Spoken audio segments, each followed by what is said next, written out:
আমি বললাম, আমি ব্যর্থ। আল্লাহ বলেন, বিশ্বাসীরা সফল হয়। আমি বললাম, আমার জীবনে অনেক কষ্ট। আল্লাহ বলেন, নিশ্চয়ই কষ্টের সাথে আছে স্বস্তি। আমি বললাম, আমাকে কেউ সাহায্য করে না। আল্লাহ বলেন, মুমিনদের সাহায্য করা আমার দায়িত্ব। আমি বললাম, আমি দেখতে খুবই কুৎসিত। আল্লাহ বলেন, আমি মানুষকে সৃষ্টি করেছি সুন্দরতম আকৃতিতে। আমি বললাম, আমার সাথে কেউ নেই। আল্লাহ বলেন, ভয় করো না, আমি মুমিনদের সাথে আছি।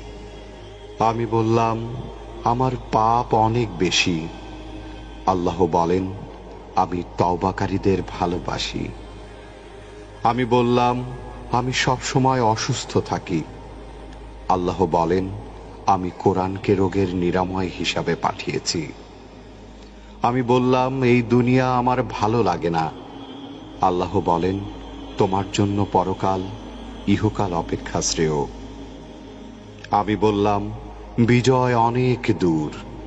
আল্লাহ বলেন, আমার সাহায্য একান্তই নিকটবর্তী। আমি বললাম, আমার জীবনে খুশি নেই। আল্লাহ বলেন, শীঘ্রই তোমার রব তোমাকে এত দেবেন যে তুমি খুশি হয়ে যাবে। আমি বললাম, আমি সব সময় হতাশ। আল্লাহ বলেন, আর তোমরা নিরাশ হও না এবং দুঃখ করো না। আমি বললাম, আমার কোনো পরিকল্পনা সফল হচ্ছে না। আল্লাহ বলেন, আল্লাহ সর্বোত্তম পরিকল্পনাকারী। আমি বললাম, আমার কেউ নেই।